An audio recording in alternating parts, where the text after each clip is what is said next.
मैं अजय सर आप सभी विद्यार्थियों के समक्ष फिर से MVVI क्वेश्चन लेकर के उपस्थित हूँ। आज हम लोग वर्ग 12 के विद्यार्थियों के लिए अर्थात क्लास 12वीं के विद्यार्थियों के लिए, सेकेंड ईयर के विद्यार्थियों के लिए विषय पॉलिटिकल साइंस से अर्थात राजनीतिक विज्ञान से भाग अ स्वतंत्रता के समय से भारतीय राजनीति का पाठ 1 राष्ट्र निर्माण तथा उसकी समस्याओं का 30 MVVI ऑब्जेक्टिव क्वेश्चन का अध्ययन करेंगे। तो जो भी बच्चे मेरे चैनल पर नए हैं वो बच्चे मेरे चैनल को सब्सक्राइब करें, वीडियो को लाइक करें और बेल आइकन को जरूर दबाएं ताकि बिहार बोर्ड का हर MVVI क्वेश्चन जो है आपके स्क्रीन पर सबसे पहले प्राप्त हो।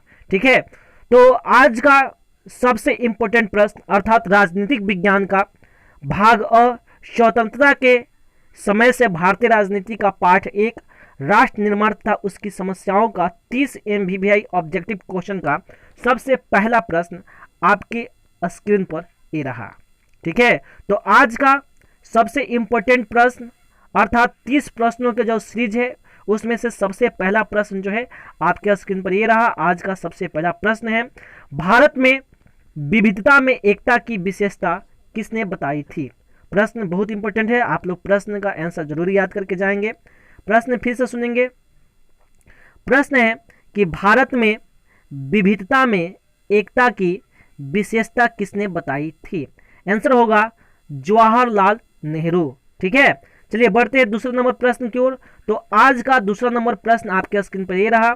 तो आज का दूसरा नंबर प्रश्न है कि संविधान की प्रस्तावना में बंधुता का आदर्श क्यों रखा गया। प्रश्न फिर से सुनेंगे। प्रश्न है संविधान की प्रस्तावना में बंधुता का आदर्श क्यों रखा गया। इसका आंसर होगा राष्ट्रीय एकता हेतु। ठीक है, चलिए बढ़ते हैं तीसरे नंबर प्रश्न की ओर। तो आज का तीसरा नंबर प्रश्न आपके स्क्रीन पर ये रहा। तो आज का तीसरा नंबर प्रश्न है कि कश्मीर के भारत में विलय पत्र पर किसने हस्ताक्षर किए। प्रश्न बहुत इंपॉर्टेंट है जो आपके एग्जाम में कई बार पूछा गया है। प्रश्न है कश्मीर के भारत में विलय पत्र पर किसने हस्ताक्षर किए। इसका आंसर होगा राजा हरि सिंह, अर्थात राजा हरि सिंह ने जो है भारत के विलय पत्र पर हस्ताक्षर किया था। ठीक है, चलिए बढ़ते हैं चौथा नंबर प्रश्न की ओर। तो आज का चौथा नंबर प्रश्न आपके स्क्रीन पर ये रहा। तो आज का चौथा नंबर प्रश्न है कि संविधान में भारत के किस राज्य को विशेष दर्जा प्राप्त है। यहाँ पर प्राप्त लिखा गया जो गलत है। ठीक है, यहाँ पर होगा प्राप्त, प्राप्त ऐसे। ठीक है, तो संविधान में भारत के किस राज्य को विशेष दर्जा प्राप्त है। तो याद रखिएगा उसका आंसर होगा जम्मू कश्मीर। लेकिन यह भी बात आप जान जाइए कि यह जो है बहुत पहले की बात है, लेकिन अभी वर्तमान समय में कश्मीर को विशेष राज्य की दर्जा को समाप्त कर दिया गया है और कश्मीर राज्य को 2 केंद्र शासित प्रदेश बनाया गया है। वह 2 केंद्र शासित प्रदेश जो है वह है, को यह भी बातें याद रखना है कि जम्मू कश्मीर को 31 अक्टूबर 2019 को विखंडित करके अर्थात उसके विशेष राज्य की दर्जा को समाप्त करके लद्दाख और जम्मू कश्मीर अर्थात 2 केंद्र शासित प्रदेश का निर्माण किया गया। ठीक है, अब ऐसे भी आपके एग्जाम में प्रश्न पूछा जा सकता है कि लद्दाख को कब केंद्र शासित प्रदेश बनाया गया। तो उसका आंसर होगा 31 अक्टूबर 2019। यह प्रश्न ऐसे भी पूछा जा सकता है कि जम्मू कश्मीर को कब केंद्र शासित प्रदेश बनाया गया। तो इसका आंसर होगा 31 अक्टूबर 2019 को। तो आशा करते हैं कि यह बातें समझ में आ गई है। ठीक है, अगर नहीं समझ में आया तो फिर से हम इस प्रश्न का जवाब बता देते हैं, प्रश्न को फिर से समझा देते हैं। आज का चौथा नंबर प्रश्न था कि संविधान में भारत के किस राज्य को विशेष दर्जा प्राप्त है। इसका जो आंसर होगा जम्मू कश्मीर। लेकिन अब जो है जम्मू कश्मीर के विशेष दर्जा को समाप्त कर 2 केंद्र शासित प्रदेश बनाया गया है। यह विशेष राज्य की जो दर्जा थी वह 31 अक्टूबर 2019 को समाप्त करके 2 केंद्र शासित प्रदेश, एक लद्दाख बनाया गया और दूसरा जम्मू कश्मीर बनाया गया। इतनी बातें समझ में आ गई। प्रश्न पूछा जा सकता है कि लद्दाख को कब केंद्र शासित प्रदेश बनाया गया। तो इसका आंसर होगा 31 अक्टूबर 2019 को। ठीक उसी प्रकार प्रश्न पूछा जा सकता है कि जम्मू कश्मीर को कब केंद्र शासित प्रदेश बनाया गया, तो इसका आंसर होगा 31 अक्टूबर 2019 को। तो आशा करते हैं कि मेरी बताई गई बातें आपको समझ में आ गई है, मेरी पढ़ाई गई चीज़ जो है आपको समझ में आ रहा होगा। अगर आप पॉलिटिकल साइंस में अच्छा मार्क्स उठाना चाहते हैं तो आप जो है इस वीडियो को अवश्य देखें, क्योंकि आपको पता होना चाहिए कि बिहार बोर्ड में अर्थात 12 के विद्यार्थी के लिए जो 12 की एग्ज़ाम होती है, सेकेंड ईयर की एग्ज़ाम होती है, उसमें जो है पॉलिटिकल साइंस में से 50 नंबर का प्रश्न जो है वस्तुनिष्ठ प्रश्न पूछता है, जो आपके लिए बहुत ही लाभकारी होगा। तो इसलिए आप इस वीडियो को अवश्य देखें, ठीक है। तो बढ़ते हैं 5वें नंबर प्रश्न की ओर। तो आज का 5वां नंबर प्रश्न आपके स्क्रीन पे ये रहा। तो आज का 5वां नंबर प्रश्न है कि राज्यों के पुनर्गठन आयोग का अध्यक्ष कौन था। अर्थात जब राज्यों का पुनर्गठन का निर्माण किया गया था तो उस समय राज्यों के पुनर्गठन आयोग का अध्यक्ष कौन था, तो इसका आंसर होगा न्यायमूर्ति फजल अली। आप एक यह भी बात याद कर लीजिए कि सन 1955 ईस्वी में न्यायमूर्ति फजल अली ने जो है अपना एक रिपोर्ट प्रस्तुत किया था पंडित जवाहरलाल नेहरू के समक्ष। उन्होंने अपने रिपोर्ट में जो है भाषा के आधार पर 16 राज्यों की मांग की थी और 3 केंद्र शासित प्रदेशों की मांग की गई थी, ठीक है। तो यह बातें भी आप याद रखिएगा कि राज्य के पुनर्गठन आयोग का जो अध्यक्ष न्यायमूर्ति फजल अली थे, उन्होंने जो है भाषा के आधार पर 16 राज्यों की मांग की थी और 3 केंद्र शासित प्रदेश की मांग की थी। यह जो है 1955 ईस्वी में उन्होंने पंडित जवाहरलाल नेहरू के समक्ष जो है यह रिपोर्ट प्रस्तुत किया था, ठीक है। चलिए अब बढ़ते हैं आगे, अर्थात 6ठे नंबर प्रश्न की ओर। तो आज का 6ठा नंबर प्रश्न जो है आपके स्क्रीन पर ये रहा। तो आज का 6ठा नंबर प्रश्न है कि राज्य पुनर्गठन अधिनियम के अनुसार भारत में किस आधार पर राज्यों की रचना की गई। बहुत इंपॉर्टेंट प्रश्न है, आपके एग्जाम में कई बार पूछा गया प्रश्न है। प्रश्न फिर से सुनेंगे। प्रश्न है राज्य पुनर्गठन अधिनियम के अनुसार भारत में किस आधार पर राज्यों की रचना की गई। इसका आंसर होगा भाषा के आधार पर, ठीक है। और आपको यह भी बात मालूम होनी चाहिए कि सन 1953 ईस्वी में तेलुगु भाषी लोगों के लिए जो है सबसे पहले आंध्र प्रदेश राज्य का गठन हुआ था। कब? तो सन 1953 ईस्वी में। सन 1953 ईस्वी में भाषा के आधार पर अर्थात तेलुगु भाषी लोगों के लिए सबसे पहला राज्य जो बना था वह था आंध्र प्रदेश। इतनी बातें आपको याद हो गई होगी।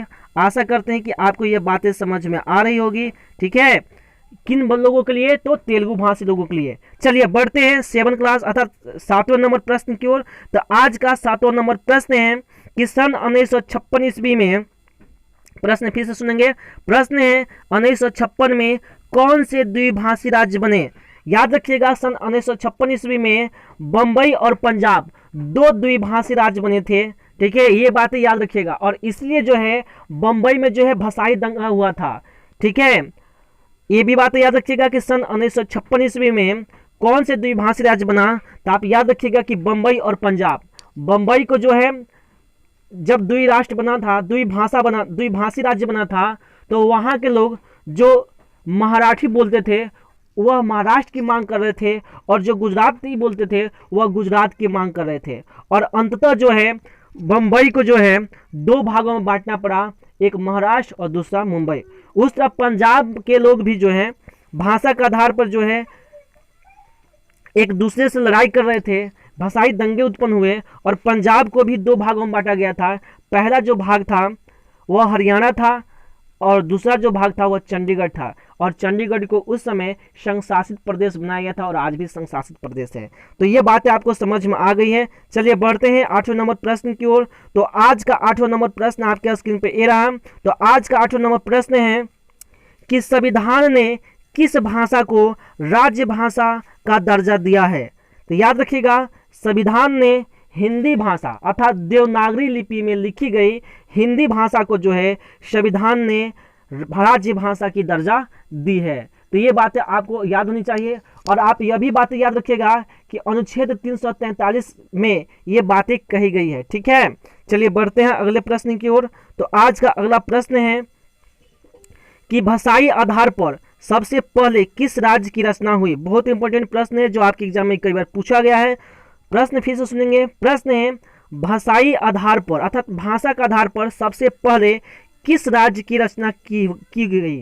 तो इसका आंसर होगा आंध्र प्रदेश। अर्थात तेलुगु भाषी के लोगों के लिए जो है सबसे पहले सन 1953 ईस्वी में भाषा के आधार पर जो है आंध्र प्रदेश की रचना की गई थी। तो आशा करते हैं कि आपको मेरी बातें बताई गई समझ में आ रही है। अगर आपको मेरी बातें बताई गई अच्छा लग रही है तो आप जो है मेरे चैनल को सब्सक्राइब करें, वीडियो को लाइक करें और बेल आइकन को जरूर दबाएं ताकि हर एमबीबीआई क्वेश्चन हर सब्जेक्ट का आपके स्क्रीन पर सबसे पहले प्राप्त हो। ठीक है, तो बढ़ते हैं आज के 10वें नंबर प्रश्न की ओर। तो आज का 10वां नंबर प्रश्न आपके स्क्रीन पर ये रहा। तो आज का 10वां नंबर प्रश्न है, भाषा को नहीं बल्कि सामरिक महत्व के तत्व को देखते हुए सबसे पहले किस राज्य की रचना हुई? तो इसका आंसर होगा नागालैंड। याद रखिएगा कि भाषा को नहीं बल्कि सामरिक महत्व को तत्व को देखते हुए सबसे पहले किस राज्य की रचना हुई थी? तो उसका आंसर होगा नागालैंड। और यह भी बात याद रखिएगा कि नागालैंड की जो रचना हुई थी, नागालैंड का जो गठन हुआ था वह जो है 1963 ईस्वी में हुआ था। अर्थात नागालैंड राज्य की स्थापना जो है सन 1963 ईस्वी में हुई थी। और यह भी बात याद रखिएगा कि नागालैंड को जो है किस राज्य को काट कर नागालैंड बनाया गया था? तो उसका आंसर होगा असम। ठीक है, असम को जो है कुछ भाग काट करके नागालैंड राज्य की स्थापना की गई थी। ठीक है, तो कब? तो 1963 ईस्वी में। तो यह बहुत इंपॉर्टेंट चीज़ है जो आपको याद रखना होगा आपके एग्जाम में। ये बहुत इंपॉर्टेंट बातें आपको बताई जा रही है, तो ये छोटी छोटी बातें आप याद रखिएगा जो आपके एग्जाम के लिए बहुत ही फायदाजनक होगा। ठीक है, तो बढ़ते हैं आज के 11वें नंबर प्रश्न की ओर। तो आज का 11वां नंबर प्रश्न है कि गोवा भारत संघ का राज्य किस वर्ष बना? बहुत इंपॉर्टेंट प्रश्न है कि गोवा भारत संघ का राज्य किस वर्ष बना? तो इसका आंसर होगा सन 1987 ईस्वी में। प्रश्न है गोवा भारत संघ का राज्य किस वर्ष बना? इसका आंसर होगा सन 1987 ईस्वी में। ठीक है, आप इस प्रश्न का आंसर जरूर याद करके जाएंगे, आपके एग्जाम में भी ऐसा प्रश्न आते हैं। तो आशा करते हैं कि मेरी बातें बताई गई आपको समझ में आ रहा है। ठीक है, चलिए तो बढ़ते अगले प्रश्न की ओर। हाँ, एक बात और भी याद रखिएगा कि क्षेत्रफल की दृष्टि से सबसे छोटा जो राज्य है वह गोवा ही है, तो कंफ्यूजन नहीं होना है। ठीक है, चलिए बढ़ते अगले प्रश्न की ओर अर्थात 12वें नंबर प्रश्न की ओर। तो आज का 12वां नंबर प्रश्न आपके स्क्रीन पे ये रहा। तो आज का 12वां नंबर प्रश्न है कि भारत में, प्रश्न फिर से सुनेंगे, भारत में लौह पुरुष की संज्ञा किसे दी गई है? बहुत इंपॉर्टेंट प्रश्न है, कई बार एग्जाम में पूछा गया प्रश्न है। प्रश्न है भारत में लौह पुरुष की संज्ञा किसे दी गई है? इसका आंसर होगा सरदार वल्लभ भाई पटेल को। ठीक है, बढ़ते अगले प्रश्न की ओर अर्थात 13वें नंबर प्रश्न की ओर। तो आज का 13वां नंबर प्रश्न आपके स्क्रीन पे ये रहा। प्रश्न है कि भारत के प्रथम राष्ट्रपति कौन थे? इसका आंसर होगा डॉक्टर राजेंद्र प्रसाद। भारत के प्रथम राष्ट्रपति कौन थे? तो इसका आंसर होगा डॉक्टर राजेंद्र प्रसाद। कई बार पूछा गया प्रश्न है, तो आपके एग्जाम में प्रश्न पूछा जा सकता है कि भारत के प्रथम राष्ट्रपति कौन है, तो आप आंसर दीजिएगा डॉक्टर राजेंद्र प्रसाद। हाँ, अभी बाई चांस कभी एग्जाम में यह भी प्रश्न पूछा जा सकता है कि भारत के प्रथम प्रधानमंत्री कौन थे, तो आपके एग्जाम में प्रश्न आएगा ऐसा, तो आप लिखिएगा कि पंडित जवाहरलाल नेहरू। तो भारत के प्रथम प्रधानमंत्री जो थे वह पंडित जवाहरलाल नेहरू थे और भारत के प्रथम राष्ट्रपति जो थे वह डॉक्टर राजेंद्र प्रसाद थे। तो कन्फ्यूजन नहीं होना है, आप सही जवाब एग्जाम में लिख कर आइएगा, आपको जरूर अच्छा से अच्छा नंबर मिलेगा। ठीक है, तो बढ़ते हैं 14 नंबर प्रश्न की ओर। तो आज का 14वां नंबर प्रश्न है कि स्वतंत्रता के पश्चात देशी रियासत थे, अर्थात स्वतंत्रता के पूर्व जो है जो देशी रियासत था वह कौन कौन सा था? तो याद रखिएगा आंसर हैदराबाद और जूनागढ़। यानी स्वतंत्रता के पूर्व जो है हमारे देश में जो देशी रियासत थे वह था हैदराबाद और जूनागढ़। चलिए बढ़ते अगले प्रश्न की ओर अर्थात आज के 15वां नंबर प्रश्न आपके स्क्रीन पर ये रहा।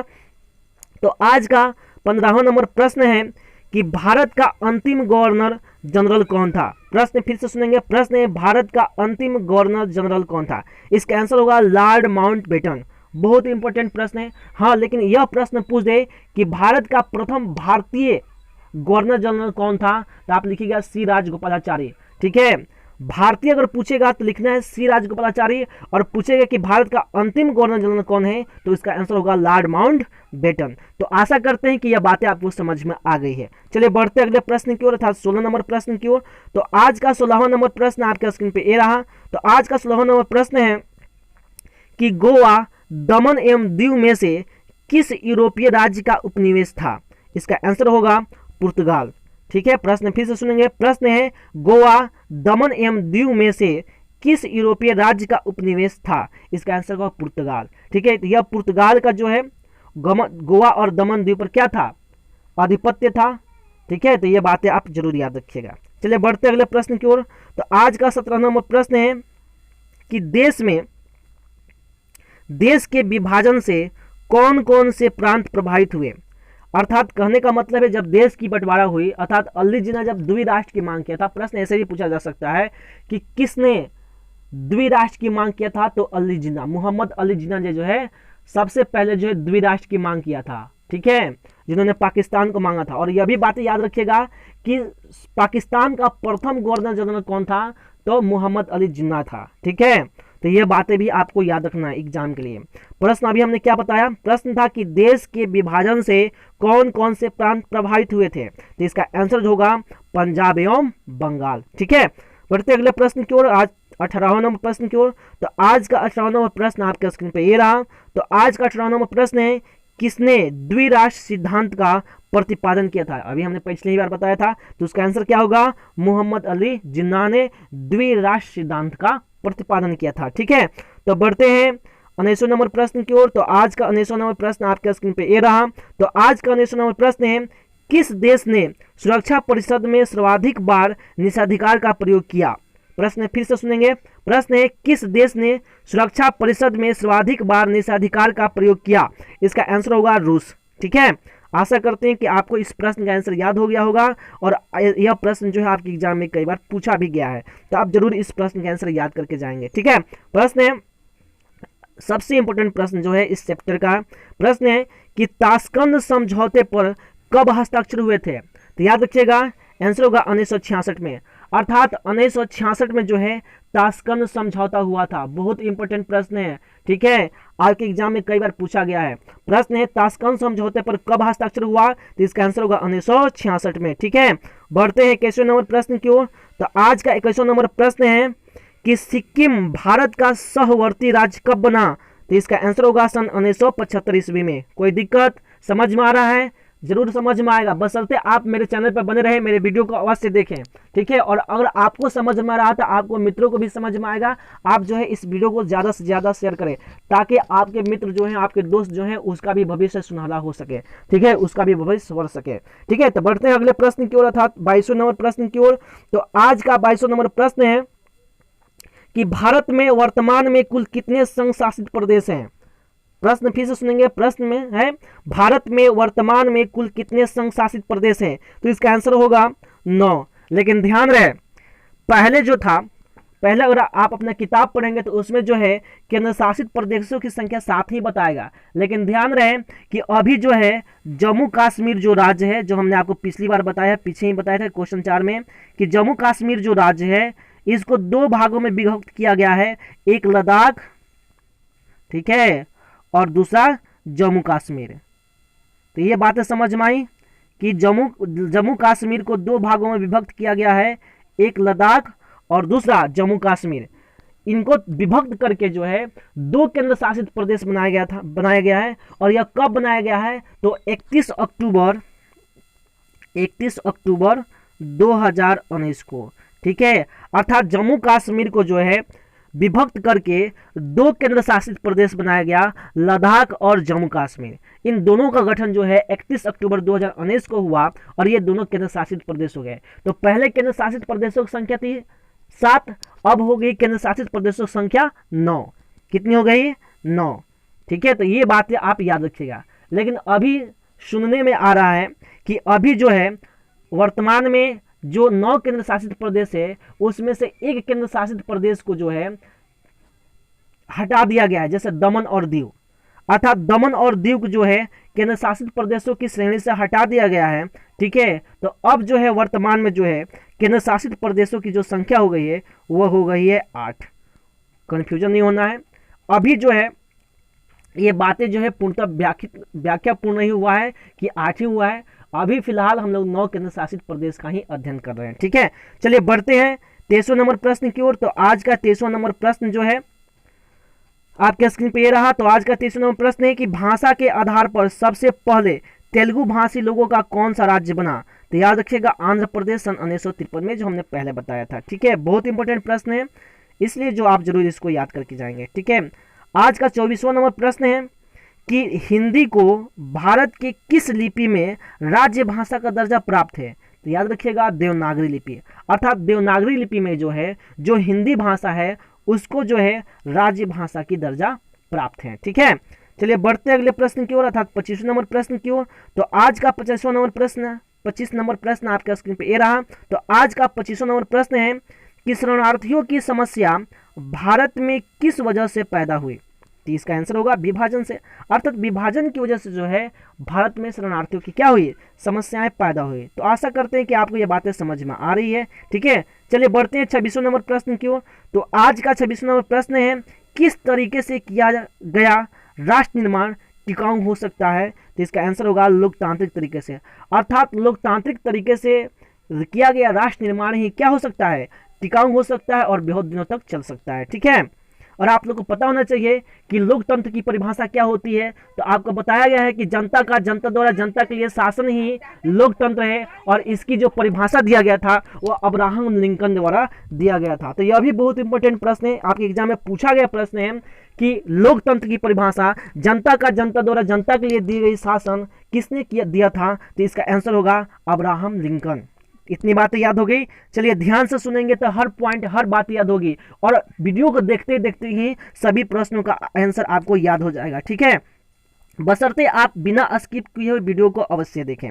चलिए तो बढ़ते अगले प्रश्न की ओर, अर्थात 27 नंबर प्रश्न की ओर। तो आज का 27वां नंबर प्रश्न है कश्मीर की समस्या का समाधान किस समझौते के तहत किया जा सकता है? तो इसका आंसर होगा शिमला समझौता, अर्थात शिमला समझौता के तहत जो है हम लोग कश्मीर की समस्याओं का समाधान कर सकते हैं। ठीक है, बढ़ते हैं 28वें नंबर प्रश्न की ओर।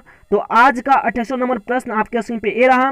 तो आज का 28वां नंबर प्रश्न है कि राज्य पुनर्गठन रिपोर्ट में कितने केंद्र शासित क्षेत्र बनाने की सिफारिश की गई थी? तो इसका आंसर होगा 3। ठीक है, और कितने राज्य? तो इसका आंसर होगा 16। अगर राज्य पूछेगा तो आप कहिएगा 16, और केंद्र शासित प्रदेश की बात कहेगा या संघ शासित प्रदेश की बात कहेगा तो उसका आंसर होगा 3। ठीक है, चलिए बढ़ते हैं अगले प्रश्न की ओर, अर्थात 29वां नंबर प्रश्न की ओर।